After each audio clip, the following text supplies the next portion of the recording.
Hezbollah को Israel ने यह बड़ी चोट पहुंचाई। सबसे बड़ी चोट हिजबुल्लाह को पहुंचाई है इजराइल ने। हिजबुल्लाह का यह वित्तीय ढांचा, जो पूरा इंफ्रास्ट्रक्चर था, जहां से पूरी फंडिंग आती थी, उसे उड़ा दिया। उस इमारत को खत्म कर दिया। कर्द अल हसन बैंक, जिस पर बमबारी कर दी जाती है, बड़ा अटैक किया जाता है।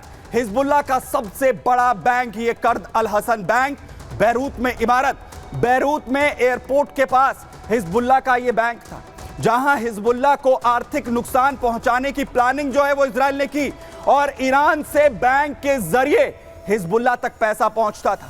वहीं ईरान और हिजबुल्लाह का जो कनेक्शन है वो खत्म करने की कोशिश लगातार की गई है। उस कनेक्शन को तोड़ रहा है इजराइल, और कर्द अल हसन बैंक सीधा हिजबुल्लाह से जुड़ा हुआ है। यहीं से फंडिंग मिल रही थी, और इसीलिए कर्द अल हसन बैंक को निशाना यहां पर बनाया गया। और अब बड़ी बात यह, अब क्या हिजबुल्लाह के खात्मे का वक्त आ चुका है? देखिए,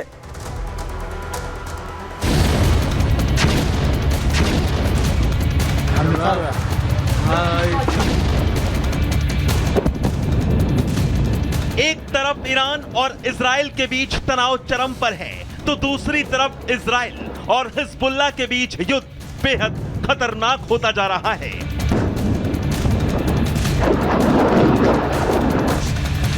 इजराइल पूरी तरह से हिजबुल्लाह और उसके लड़ाकों की कमर तोड़ने में लगा है। लेबनान में इजराइल और उसकी सेना उन सभी ठिकानों को निशाना बना रही है जिससे डायरेक्ट या इनडायरेक्ट लेबनानी आतंकी संगठन हिजबुल्लाह के कमांडर या फिर लड़ाके जुड़े हुए हैं।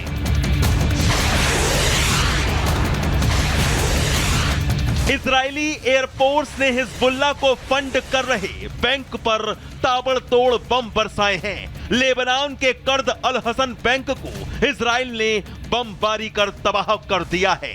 बेरूत में कर्द अल हसन बैंक पर एयर स्ट्राइक कर खंडर बना दिया गया है।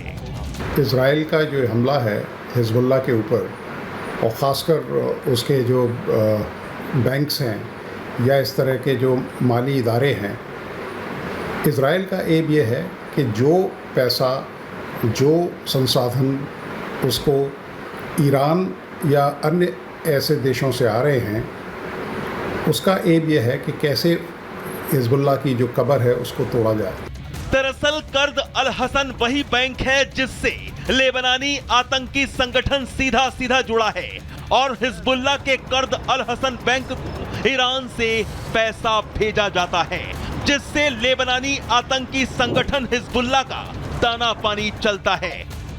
लीडरशिप का खात्मा पहले ही हो चुका है, और जब पैसे या माली हालत गंभीर होगी तो हिजबुल्लाह की यकीनन जो रीढ़ की हड्डी है उस पर आघात पहुंचेगा, और अपने ऑपरेशंस में वो थोड़ी बहुत जो ढील है उसको बरतेंगे या जो इमदाद के तरीके हैं उनको बदलेंगे। तो इजराइल बड़ी सोची हुई रणनीति के हिसाब से हिजबुल्लाह को अटैक कर रहा है। इजराइल का मानना था कि लेबनानी कर्द अल हसन बैंक हिजबुल्लाह की आर्थिक मदद कर रहा था। इजरायली फौज अब हिजबुल्लाह के उस इंफ्रास्ट्रक्चर को टारगेट कर रही है जो हिजबुल्लाह को हथियार, पैसा, खाना सब मुहैया करवाते हैं। दरअसल लेबनान के हिजबुल्लाह का कर्द अल हसन बैंक एक इस्लामी बैंकिंग सिस्टम है। यही वजह है कि इजरायली फोर्सेस ने बैंक को निशाना बनाया। इजराइल का मकसद इकोनॉमी के लिहाज से हिजबुल्लाह को तोड़ना है।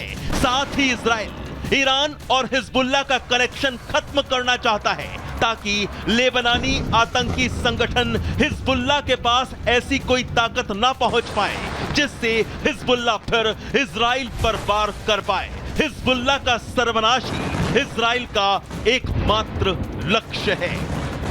Bureau report, Republic Bharat. दरअसल लेबनान में जिस तरीके से एक के बाद एक हमले किए गए, 100 बड़े हमले यहां पर किए गए, और उसमें से एक ये बड़ा हमला यहां पर किया जाता है जिसमें से अर्द हसन जो बैंक है वो भी शामिल था। वहीं इजराइल ने एक के बाद एक इन हमलों को अंजाम दिया है। अल मतमोरा जहां पर दाहिया में हमले हुए, एक के बाद एक 100 ठिकाने हिजबुल्लाह के तबाह कर दिए गए हैं। 100 टारगेट्स यहां पर बनाए गए दक्षिणी लेबनान के अंदर।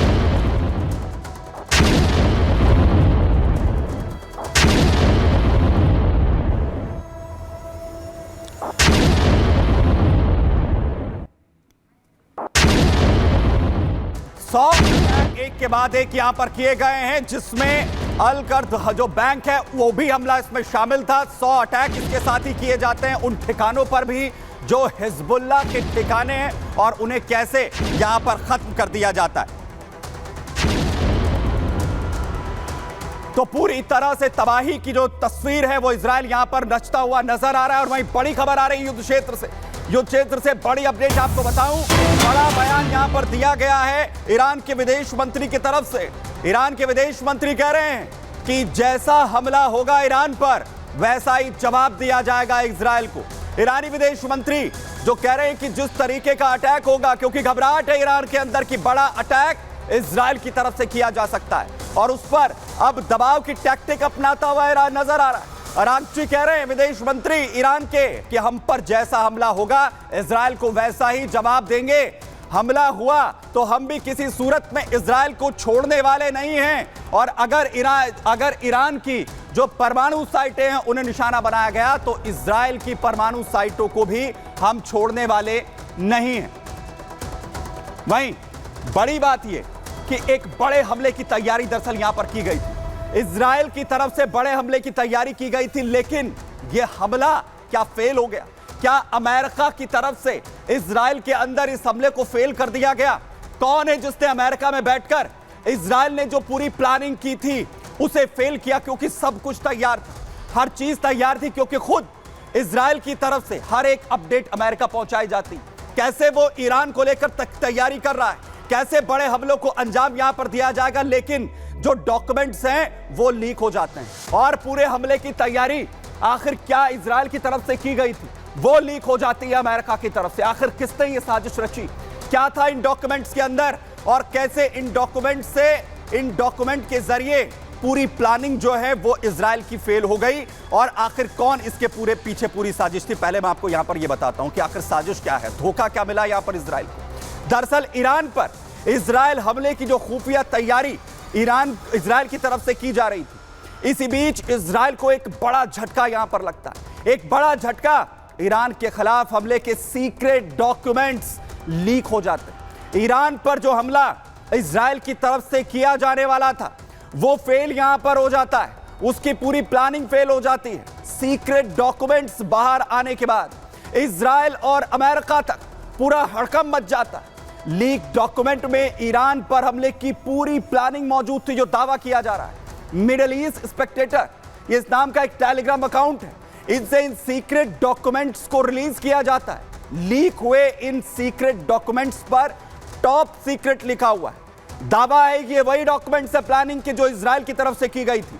अमेरिका और फाइव आइज जो कि सहयोगी देश हैं, सिर्फ उन्हीं के पास ये अथॉरिटी थी कि वो इन डॉक्यूमेंट्स को देख सकें कि कैसा हमला इजराइल करेगा ईरान पर। इसमें ऑस्ट्रेलिया शामिल है, कनाडा इसमें शामिल है, न्यूजीलैंड इसमें शामिल है, और ब्रिटेन, अमेरिका समेत ये वो देश थे जो सिर्फ इन डॉक्यूमेंट्स को एक्सेस कर सकते थे। लीक हुए ये डॉक्यूमेंट्स बेहद गोपनीय तरीके से रखे गए थे, कोई और इन्हें एक्सेस नहीं कर सकता था इन फाइव आइज देशों के अलावा। अमेरिकी मीडिया ने लीक होने को लेकर बेहद चिंताजनक बताया, जिस तरीके से डॉक्यूमेंट जो है पब्लिक डोमेन में आ गए। अब सीक्रेट डॉक्यूमेंट लीक होने के बाद जांच की बात कही जा रही कि जांच इसकी की जाएगी, ये सीक्रेट डॉक्यूमेंट आखिर कैसे लीक हुए ये किसी को नहीं पता है।